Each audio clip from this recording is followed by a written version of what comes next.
Assalamualaikum warahmatullahi wabarakatuh. Semangat pagi anak-anak. Kembali kita akan belajar di bab kedua karena alhamdulillah bab yang pertama yaitu teks laporan percobaan sudah selesai dilaksanakan ulangan harian. Semoga apa yang telah kita pelajari kemarin itu memberikan manfaat untuk kita semuanya. Kali ini Ustazah akan bahas bersama dengan kalian berkaitan dengan materi menyampaikan pidato persuasif. Nah, mungkin kalian sudah biasa gitu ya, terbiasa sudah sering mendengar kata-kata persuasif gitu ya. Persuasif itu sendiri Ustazah sampaikan kembali adalah memberi pengaruh. Berarti nanti yang akan kita pelajari berkaitan dengan pidato persuasif adalah hal-hal yang berkaitan dengan mempengaruhi orang lain.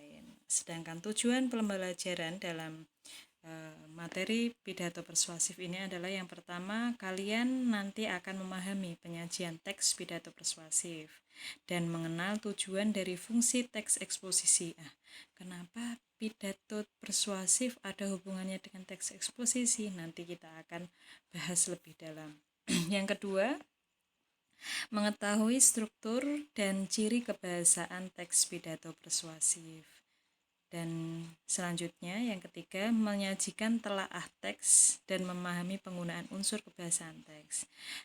Untuk poin 3 ini kalian nanti biasanya akan diberikan contoh gitu ya, contoh satu teks pidato persuasif dan kalian menelaah sesuai dengan struktur dan ciri kebahasaan atau unsur kebahasaannya. Selanjutnya yaitu menyusun kerangka teks. Nah, jadi karena ini adalah pidato gitu yang memang beririsan dengan keterampilan menyampaikan, kalau dalam kebahasaan adalah berbicara, maka kalian pun juga diminta untuk menyusun kerangka teks serta dapat menyusunnya menjadi sebuah teks yang utuh hingga mampu membacakan teks tersebut. Itu anak-anak berkaitan dengan tujuan pembelajaran. Kali ini kita akan fokus di di poin 1 dulu gitu ya. Poin 1 yaitu memahami penyajian teks dan mengenal tujuan dari fungsi teks eksposisi. Nah, sekarang kita akan lanjut di pemahaman kenapa eksposisi ada dalam teks pidato.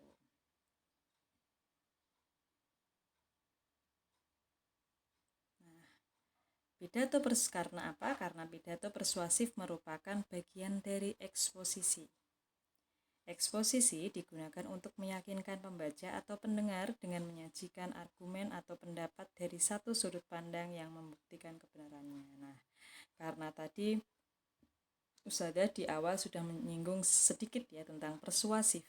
Persuasif adalah memberi pengaruh dan ternyata pengertian dari teks eksposi itu sendiri juga meyakinkan gitu ya, meyakinkan pembaca atas argumen atau pendapat kita, tapi juga harus diberikan bukti. Jadi tidak hanya sekadar argumen yang bersifat opini.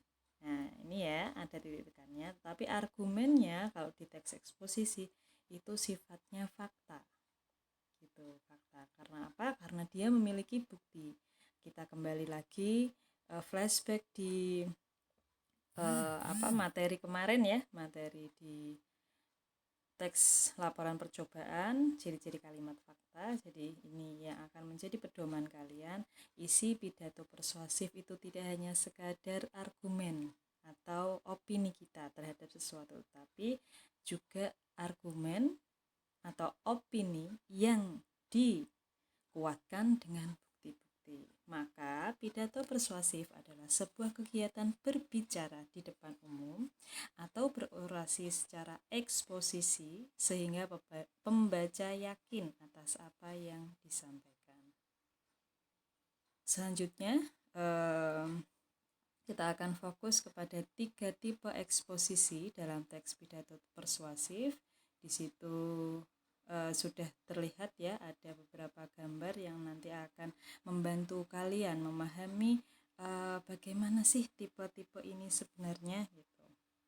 Yang pertama adalah eksposisi mengubah sikap atau pandangan suatu hal. Jadi, tulisan persuasif yang berkaitan dengan mengubah sikap pandangan ini biasanya terdapat pada pidato politik atau kampanye. Kalau kalian masih ingat kemarin pidato persuasif yang disampaikan oleh calon presiden OSIS gitu ya, kita tahu kalian yang dicalonkan ini juga sudah kelas 9 lah, itu pun juga merupakan sebuah pidato gitu ya, yang bertujuan eksposisinya itu mengubah sikap atau pandangan suatu hal. Awalnya tidak ingin milih gitu, tapi karena pidato persuasifnya itu mampu memberikan pengaruh, maka sikap atau pandangan pendengar atau pembaca berubah. Yang kedua yaitu eksposisi mempromosikan atau menjual suatu hal. Nah, pidato ini berkaitan dengan cara meyakinkan orang terhadap barang, jasa, atau aktivitas yang dipromosikan. Biasanya terdapat di pidato-pidato yang memang kata-katanya itu seperti kata-kata slogan atau iklan gitu ya, yang memikat. Kalian kalau bisa lihat di gambar itu, salah satu ciri gitu, ciri promosi gitu, di situ kan cara berkenalan dengan COVID gitu ya. Padahal sebenarnya di situ menyampaikan bahwa yang pembuat gambar itu menunjukkan cara bagaimana sih gitu kita semuanya bisa terhindar dari yang namanya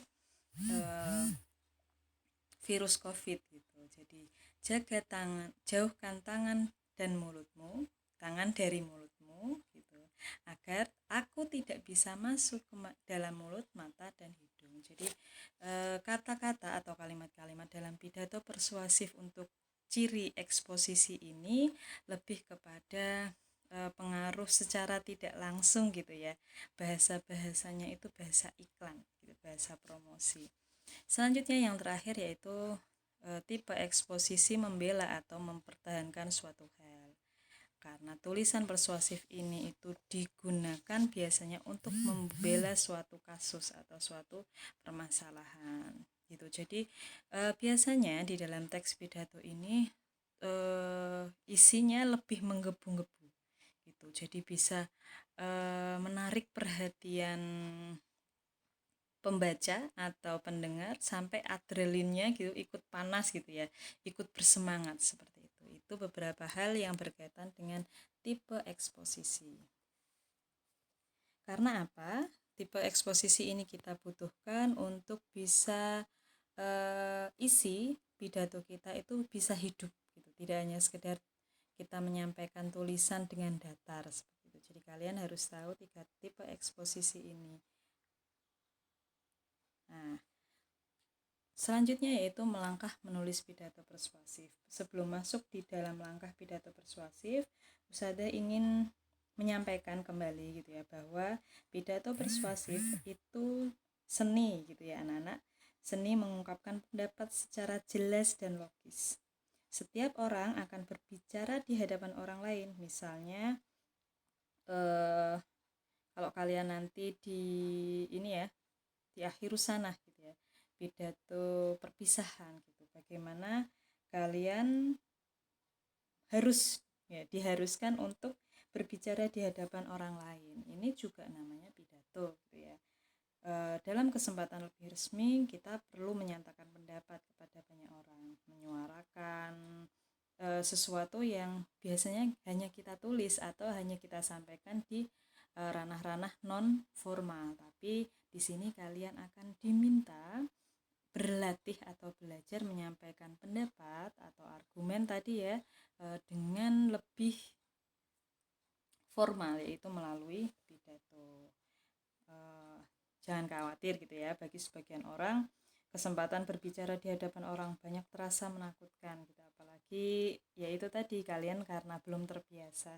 Tetapi saat kalian sudah memiliki bahan, sudah mempersiapkan dengan matang, maka insya Allah pidato yang akan kalian sampaikan pun juga ada pidato yang bisa diterima atau memberikan pengaruh kepada orang lain. Maka untuk langkah menulis pidato persuasif, kalian pun juga harus mempersiapkan hal ini dengan matang, sehingga nanti hasilnya pun kalian bisa menguasai 100%.